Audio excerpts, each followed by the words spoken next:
Today, your thoughts on Darryl Strawberry? You know I'm going to ask that, right? I knew he was going to ask that. Man, it was actually a very, very emotional, moment for me. First of all, his message was outstanding and just right on time, and it had nothing to do with the player that he is or the player that he was. It's all about the man that he is today, and just he was my childhood hero growing up in the city of El Cajon, outside of San Diego, California. All you knew about was Darryl Strawberry. Everybody wanted to be Darryl Strawberry, and to have a chance to meet him, but to meet him in a different way than I ever thought I would. To know what he's been through and to hear the story and the message that he has, and from my son's first travel ball number to be number 18, and it was pretty cool. But just really appreciate him, his transparency. I appreciate what the Lord has done in his life. In transforming him and just giving him the platform to be able to touch so many people. So it was really cool. Did you talk about Game 6 with him? I didn't talk about Game 6. So Game 6 was a little bit before my time. But I just remember growing up and that's all we talked about is because you played pickup baseball in California. We didn't play pickup basketball. We went to the ball field. We played baseball. And after you picked teams, everybody said who they were. And I just remember, I didn't get number 16. I had Doc's number, but I always said I was Darryl Strawberry. Tony, Dabo was talking about Will Shipley, that he's just not a normal freshman, in terms of a win every sprint. He's just that competitive. What types of things do you see from him that just show you he's not a normal freshman? Is even though he may not know exactly what he's doing, he's still going to go to the front of the line. So he has a confidence, about himself, a constant confidence in his ability, but it's not an arrogance. And that confidence is that he will put in the work, and he has the ability to learn. And he's going to give everything that he has every single play, and not just here, but in everything that he does. He's just an exceptional young man. You go look at his academic track record in high school, 4.0 student. Been a 4.0 student since he got here. He's fully bought into the Paul journey as a freshman, kind of understanding that concept. Most freshmen, they don't quite understand what that concept's all about until later in their career when they have chances to be exposed to it. But he's dived in head first, and he wants to be a leader. He wants to be great, and so that resonates in everything that he does. Coach, you have a tremendous group of tight ends. Even got Luke Price back with his blocking ability. Just your thoughts about that group and Brennan Stool, how far he's come since the spring. It's a fun group. I enjoy being around those guys. They're very, very low-key, low maintenance. They're all about work. They're all about each other.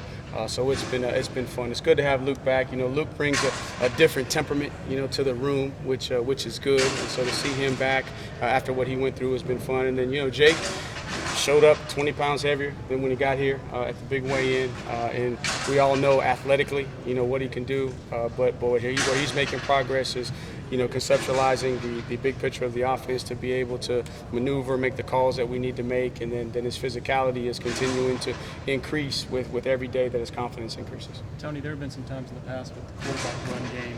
I guess Deshaun comes to mind when you guys sort of kept that in your back pocket and used it maybe when you needed it. Do you see with DJ it being a more foundational part of this offense, just with what he brings with his big frame and maybe some of the benefits that gives you? Maybe short yardage, things like that. Right. It's more of a sort of more to sustain you, I guess. Good question. And it's so fun to have Taj back because he reminds me a lot of Taj. You think about Taj, and Taj had the huge arm. There's been Deshaun, there's been Trevor, but it started with Taj and the big arm, and then his running style. I think there's similarities with their running style, and it was the same back then. He was that guy that neutralized the defense. Whenever you try to get a number, and obviously you want to hand the ball to the backs and tell those guys to carry the load. But whenever you need to neutralize the defense or balance it out to create the numbers, you got to have that quarterback run game. And then there's certain components of our RPO and our run game that the quarterback has to make us right, pulling the ball. And we've been fortunate to have guys that can go the distance, and I think DJ is potentially one of those guys in the long run. But we'll just got to see what he's comfortable with, where he's at. And then as this, offense creates their identity, see how the quarterback run fits into that identity. You haven't seen them hit yet, but the offensive line, it looks a little different. Some of those bigger bodies now on the line. Are you anxious to see them get out there and go head-to-head with that defensive line and see what they can do? Oh, no question. You come out here and obviously, first of all, the defensive line is unbelievable. That's a great looking group, and it's going to make us better, no doubt. But it's been fun to watch Pennington, move around. You got Tate, big bodies. Tucker, is a year older. He's moving better. Walker. So it is good to have those big guys, and just got to see where they're at. They're still swimming. You got 4 days of install in, and you added the shoulder pads today, so we got to pop a little bit. So I'm anxious to get in there and watch the inside run and some of the competitive stuff because it wasn't fully live. But it's good to see those guys can move. They're athletic, but there's still a lot to learn, and they're getting challenged too. And one of the frustrating things for us, but it's a blessing, is how we get challenged every single day in practice, physically from a personnel standpoint on that defensive line, and then schematically with what Brent does. And so it's been fun, but they're swimming a little bit because there's so much that's being thrown at them. So I'm anxious to get to Saturday when we get off the field and we just let them play. We've seen Bach at center. We've seen Bach at center some. Marcus Tate at left. You think Marcus is a guy that could earn some playing time? And is the plan really we're just going to put the best 5 out there?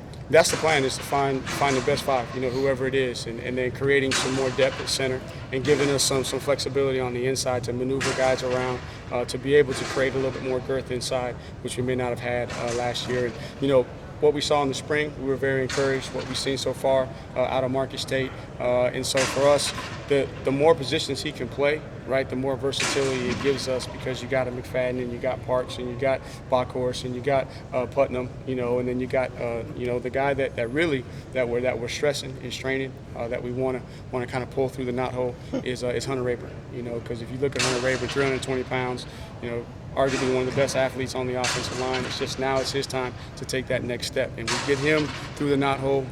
Taking ownership every single day, because he's a young guy. He's sitting behind Cade Stewart. He's a young guy. It's a little bit different when you're a backup, but now when you got to be a starter, there's a little bit different sense of urgency.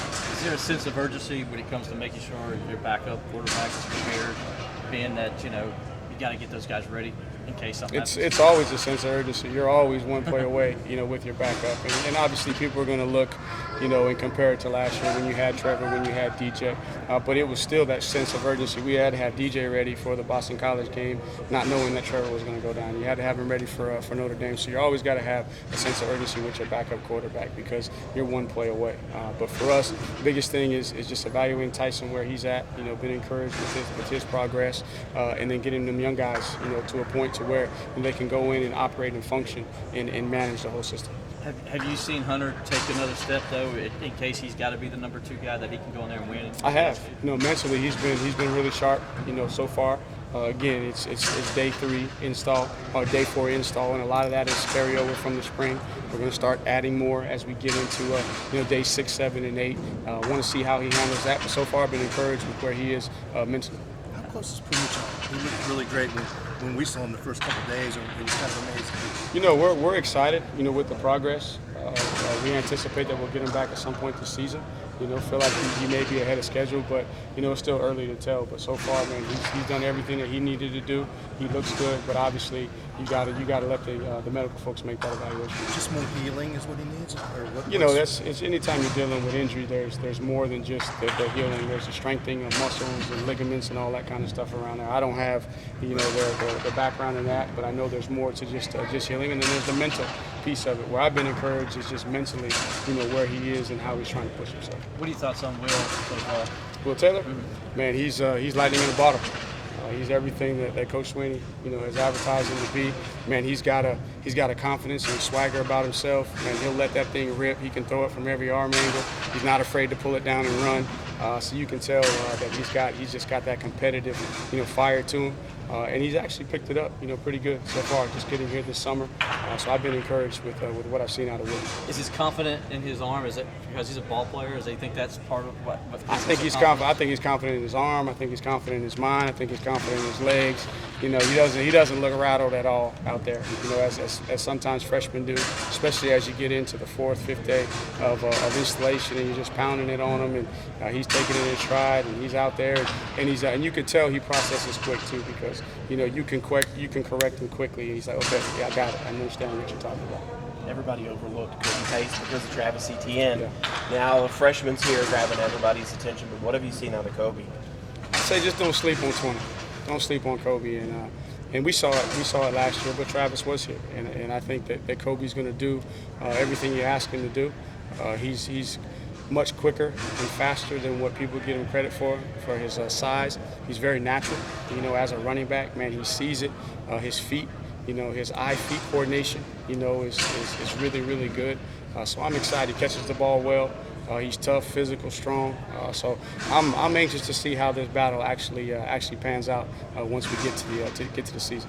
Tony, who's your best candidate on the sort of horizontal stuff at the receiver position, sort of the threat, that Amari type? Right. Threat. So Jay Ross is a guy that we've seen in the past do all of that. EJ's a guy that's got that short area quickness. Frank, is showing a different confidence about himself to be able to do, some of those things. So we got some guys, that we feel good. I think the backs too can also pick up some of that slack out of the backfield. So again, it may not look exactly the way it looked, last year, but still, that's part of our offense. We're going to attack, and we're going to attack you horizontally in different ways. And as we continue to progress through the installation and create the identity, of this group, then we'll figure out who the best candidate are. But so far, we feel like and anticipate Ross will be that guy. EJ's been showing that thus far, and Frank has actually, been a pleasant surprise in that aspect. Coach Shipley.